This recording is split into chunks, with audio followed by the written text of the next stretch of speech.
Welcome to Digication Scholars Conversations. I'm your host, Kelly Driscoll. In this episode, you'll hear part 2 of my conversation with Matthew Street, Senior Lecturer in Spanish at the University of Virginia. More links and information about today's conversation can be found on Digication's Twitter, Facebook, and Instagram. Full episodes of Digication Scholars Conversations can be found on YouTube or your favorite podcast app. I wanted to talk a little bit. I know we mentioned at the beginning of the conversation that you've been doing more work around open educational resources as well. And I would love for you to share, why that's something that's important to you, how you may be developing these things for your own courses or maybe even other faculty members that are within your program. I would love to learn more about what you're doing in that area too.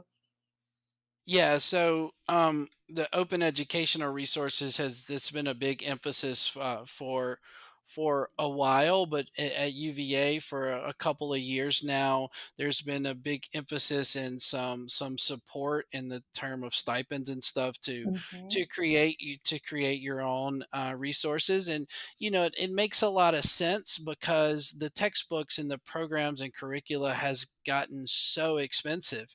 When we were using like a mainstream publisher and they're coming out with a book every 2 or 3 years, and the book and the online platform is over $300. Yeah. I mean, that's a hell of an amount of money to pay in addition to your super high tuition. Right. So from an accessibility standpoint, it makes sense from the cost aspect, and also from an equity standpoint for the coverage of different minority groups and equality aspects all around. And you're free to explain things that maybe may not be presented in that more nuanced terms that aren't necessarily in the dictionaries, the Spanish dictionaries yet, but are definitely in Mhm. the main the discourse around. Yeah. And so there's some of the incentives to create open educational resources, and we've been working to create it's we kind of took a big undertaking to create open educational resources for 3 different courses, Mhm. which is a lot of information. So we're I'm slowly working on the one for accelerated beginning Spanish, and Mhm. some of my colleagues like Kate Neff and Esperanza Goris, they're working on developing one for Spanish 2010. And so, over time, we're going to start using these. I'm actually going to use a couple of pages from the one that I'm developing, and I'm developing it right into Canvas. So Okay. we're using things like H5P, which is, do you Mhm. know what H5P is, right? Like an No, tell interactive, me about it. it's an interactive sort of like the home, like a Duolingo sort of thing where you can Okay. drag and drop, fill in the blank, you can speak in there. It's these little Nice. activities that link to the Mhm. grade book in the LMS. So we're creating activities, doing the H5P activities, and then creating our own content or adapting content that always is already out there from other creators of OER. And Mhm. yeah, so the copyright stuff is something I'm not well versed in, but we have the permission to use certain things if it's a certain copyright. Yeah, so we're still kind of learning as we go with this. Yeah, so but what I'm creating, the whole focus of mine, like a portfolio, is just it's integrated one to one with what I'm creating. It's like the students are going to they're going to be putting this somewhere, their work somewhere to show it. Yeah, so I'm definitely thinking about mine through the lens of the work will be disseminated, or the open-ended stuff will be done on an e-portfolio. Oh, I'm so excited to see where that may go. And I'm also interested. You mentioned earlier your use of some of the instruction areas within Digication to kind of scaffold the creation process for your students. Do you ever link to or embed or use that instruction area to provide resources like this in your teaching? So, kind of using it as a tool to provide resources or content to the students that then they could respond to within those kind of corresponding pages? So like some of the like the H5P activities and things Mhm. like that. Yeah. So I've tried to embed H5P on Digication, and I don't think it works yet. Okay. I don't think you can yet. At least the last time I tried, you could not embed it in Digication. Maybe that's something that's coming, or maybe you can do it now. But we do provide our own content for some activities. Yes, like for our open-ended summative activities, those are things that don't correspond with the textbook. We create them 100%. The concept map activity created 100%. The monologue prompts, those are created, the reflection prompts, and Mhm. some, and then with the first iteration of the portfolio that we used, we created all of the open-ended projects there too. They were not because the book that we were using at the time was not a project-based book. We're using a program now called Contraseña by Lingro Learning, and Mhm. it is project-based. So we adapt some of their projects and put them on Digication, and they know that we're doing that. Mhm. And the students can respond to those activities multimodal ways on the portfolio. Nice, nice. Yeah, what does that look like? Are they kind of text prompts or they're Well, videos that they well, there's watch? Yeah. a bit of everything, right? So there's text. The main driver is text for instructions for sure, but there could be video examples. Like I'm thinking of the conversation prompts for the Spanish, the summer Spanish course. So it's me doing a conversation that shows what the ideal one would look like, and it Mhm. also shows maybe it's a tutorial linked. I've made tons of tutorials for Digication, so it could be, here's a quick tutorial on how to whatever. So it could be embedded YouTube videos. It could Right. be if they need to see particular guidelines or rubrics. It could be either in, I love how Digication has where you can put like a little tiny little window of the file. So it could be Mhm. something like that, or a hyperlink, that links out Mhm. to another, like another PDF or Word file. So we do a variety of those. And so it would be really cool to have an option to do some H5P stuff within Yeah, Digication I'll have to at look some into point. that. Yeah. And it may exist now. I know I tried it maybe last summer, not this summer, but the one before that. Yeah, and it wasn't working then, which is, it's okay. Yeah, Yeah, this is well, all we're stuff is just fairly always new. really fascinated and interested in, other kinds of technologies that, the people who are using our platform are using too, and ways that they can become integrated. So I'm glad that that got mentioned. So I'll have to share that with my team and see what might be possible there. Um, thank you so much also for just kind of sharing that, because I think in many ways there's, passionate educators like yourself that have gotten, really engaged with the ways that this technology can be used within their courses. So, not only as a place for the students to be able to kind of make their learning visible and see their growth and development over time, but really as this kind of teaching tool that creates a kind of bridge from what you're offering to them in person in the classroom, and something that they can kind of interact with within their own time as well. So it's kind of serving as this place for them to be able to learn from you and also respond to that, um, and then get feedback from you along the way in a way that I think is different than what a lot of learning management systems are offering, just because they're organized around the course specifically, and this is kind of organized around the individual. So you can kind of serve out these things. Are you putting them into a template that they're using throughout the course, or Yes. do they just kind of Yeah. build from scratch? Yeah, so I provide the students with a template for their Spanish portfolios as Mhm. well as their professional portfolios. However, one of the guys that was on the team that's also been using portfolios for a long time here. He's in the French department. He's also a lecturer or teaching professor. His name is Spiridon. Have you ever No, I heard of have him? not spoken to Yeah, him. so he does very creative things with portfolio, and he piloted a professional portfolio sort of thing where the students could create their own. Like Mhm, he just told them, you use whatever source site that you want to do, and mhm, some students use Digication, some students use Wix, some mhm. students use whatever, and so that was interesting. But since my class is not, it's mainly like first year students or second year students, and then there's also other sections going at the same time, it's good for us to have like a Digication template. Yeah, yeah, Mm. yeah, kind of streamlines things. And are there Yeah, multiple sections of your course too? there's multiple sections of my course, and then there's sections that other lecturers teach as well, Okay, and yeah.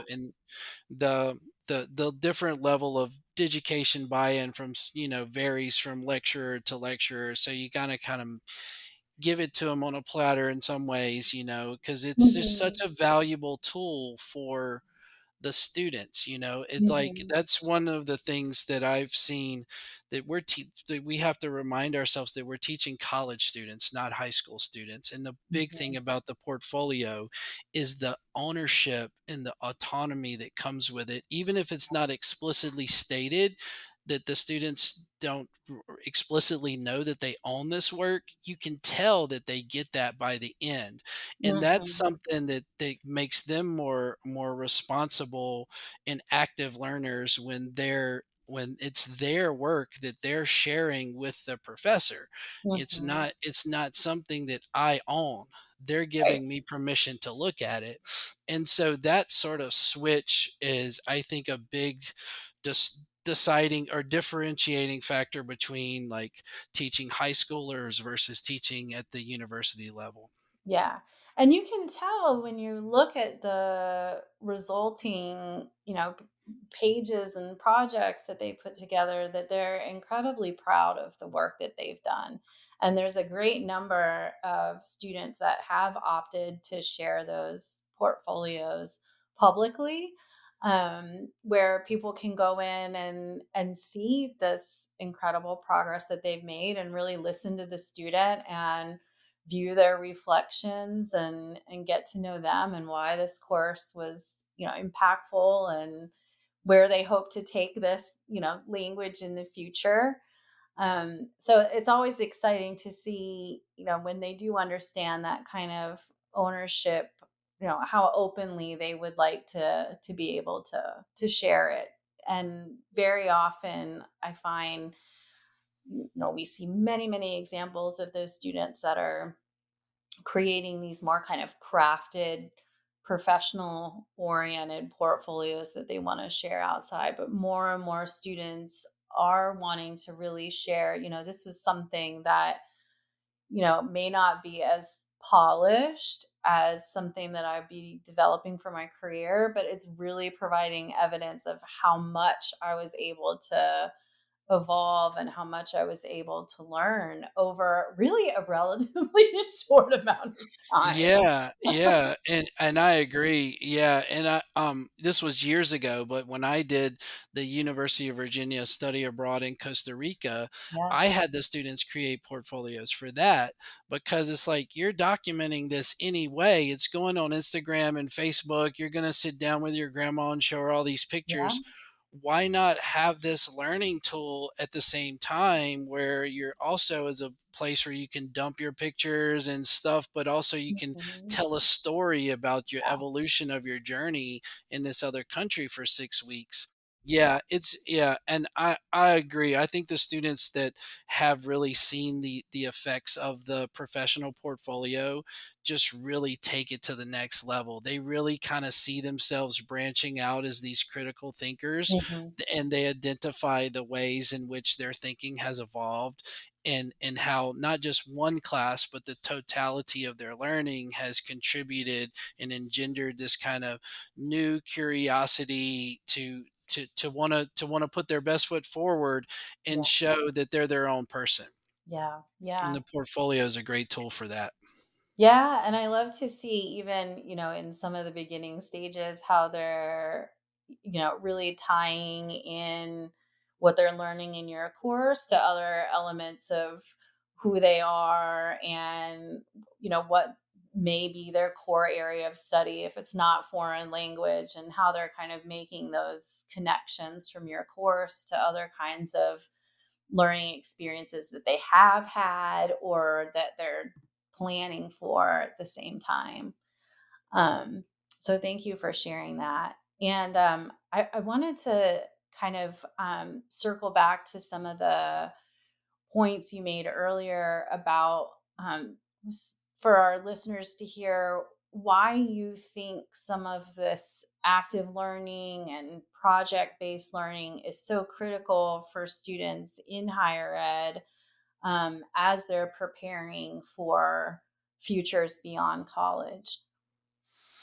Yeah, well, that is a great question. So, I shared this with my students that I heard on a news show the last semester that several countries have installed government positions like for to deal with loneliness in their countries. Like Mm, there's like the czar of loneliness for a couple of mm, countries, and so the active feature of being able to get out of your comfort zone and make these personal connections in this space is is something that we need to be actively focusing on, right? It seems like, oh, that's a no-brainer, but no, you actually do need to encourage students to talk to the person next to them, because if not, most of them are not going to. So mhm. I think that's important. And I also think in kind of sharing the rationale with students about how important it is to be able to talk about concepts in an elevated way is part of developing this critical thinking aspect as well. When, I remind my students that you're students at the University of Virginia, you should be able to stand up and tell me about the present progressive right now. And it doesn't have to be all right. You can stumble over your words, but these are things you should be able to do. So we're going to work on practicing those things. So I think giving them opportunities to kind of express their learning as they're kind of working toward mastery helps them to be able to teach each other in the active learning spaces. And when they're sitting across from each other, it's easy to for me to ask for help. It's easier to ask for help and offer to help others. Yeah, And when the students that have the most success are the ones that say, I was really impressed with the fact that I was able to teach and help others, and yeah, that really helped me. And I think that makes people really active in their own learning. And that's what you have to do. You have to always be doing the next thing instead of waiting for the next instruction, right?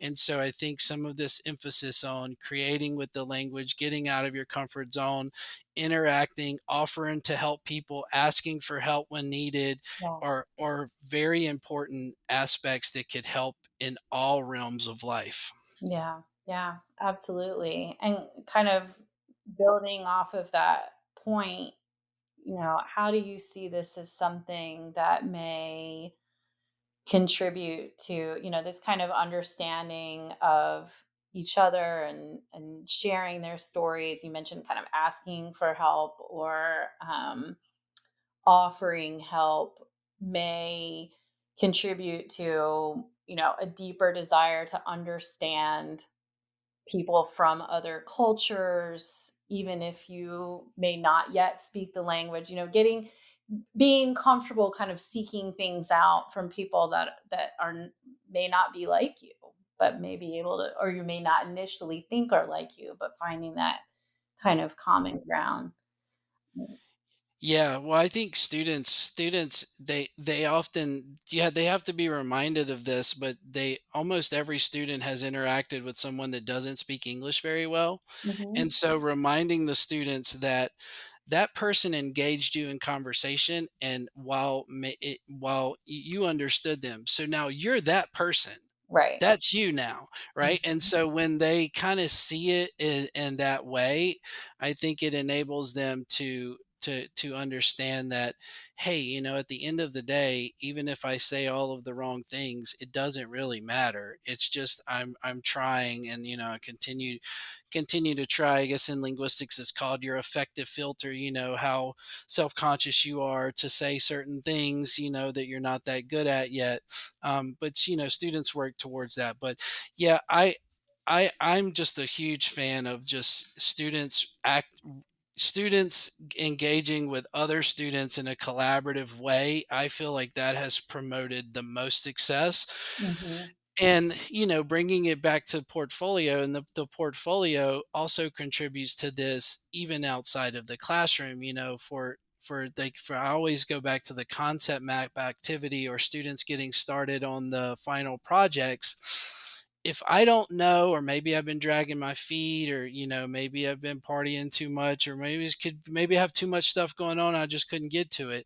If I know I can go log on to and see what Kelly's done so far, Mhm. and get an idea of, okay, so this is the standard, so let me see what if I can get right, or this is some she has some things like this. Oh, that's a good idea, so I think even outside of the class, the virtual community that's provided by the portfolio, it's not something you're going to get on Canvas. Like, I just did a whole master's program on Canvas at the University of Virginia, and every time they would ask us to go back and comment on something someone else said, it took 30 minutes to find it. Right. It's like you don't have that issue with Digication. It's like Yeah. I know exactly where it is, what I'm looking for. Yeah. And yeah, Yeah. so I know that's a little all over the place, but No, but I think it's a good point because, when you are in this kind of setting, creating that community and level of comfort with one another to kind of break down the barriers of, um, you know, feeling, feeling uncomfortable, but being able to engage with other people that are also in that kind of similar uncomfortable space, maybe at different levels. It's something that, it can be scary. And sometimes people have to kind of bravely seek out what expectations are. And I imagine that, once they start looking to see what other people in the class are doing, that they're naturally kind of connecting with some of those people when they're in the course too. Or maybe continually going back to look at some of the same students kind of work because they've seen it as an exemplar and something that they want to, a level that they would like to be able to reach. And I do think that, because it's oriented around the individual, it's easier for students to be able to find each other and get inspired by one another. Even within a learning management system, if you're able to kind of dig down into an assignment and see that it's something that someone submitted, it's not connected to a body of work that they've done. So you may be able to access an individual document, but you wouldn't be able to kind of go through and click and browse and learn about that person and see other things that they've done. And, they kind of become these launch points to learning other aspects of who the individuals are that are in their course, I think, in a different way. So maybe I also spoke about it in a roundabout way, but I completely understand what you're saying. And it's an intentional part of what we created, right? When we were teaching, we wanted that kind of motivation that happens when you can see the success of other students. It lights a fire under you and helps you kind of have a vision for what you might grow into also. So, yeah, yeah. Yeah, I agree. Yeah. So I know we're getting close to the end of our time today, but I did want to just kind of touch quickly on. So we were talking a little bit about students being able to, share their stories with one another, and I was curious if you've experienced students sharing some things that maybe you hadn't anticipated, and if how other students in the course may have responded. You touched a little bit on students kind of maybe feeling some more empathy towards each other because they were finding themselves in similar kinds of places, but do you have something like that you might share? So there's always students that take assignments to the next level, right? Hmm. And so like we're talking of exceptional examples, and the professional portfolio is one of those where I give them a pretty basic template, and encourage them to definitely make it their own. Again, it's their professional template. And so students have take a few students over the couple of years that I've done this Hmm. have taken this to another level, right? So they've added other pages and just reconfigured information in a more efficient and concise way that I've then adapted that into the template, Yeah, right? Because yeah. these are just exceptional ideas. Students also surprise me with the concept map activities, like I give them some examples and most students either follow those sorts of examples, but students will take the final project to the next level, or with topics that I never really thought about before. I give them a bunch of suggested topics. I remember one very vividly. A couple of semesters ago, a student did a project on what happens to the clothes that don't sell in the Yeah, world. Like, where do these clothes go? yeah, Apparently, they go someplace like in Chile or Colombia or something like that. There's just like this huge kind of mountain of yeah. just So much brand new fashion waste. clothes. Yeah. Yeah. And so I was like, wow, this is just such a creative topic. I haven't had very many situations where students do any sort of things that maybe share something too personal or something like that on a portfolio that um, but students regularly comment that their portfolios, looking at other people's work on the portfolio, was a main source of to gather information, sure, but also to know how they needed to perform. So it kind of makes it like this: you have to put your best foot forward because all these other students are too. Mhm. And if you're not, right? If you get a grade, if you get a Very C, clear.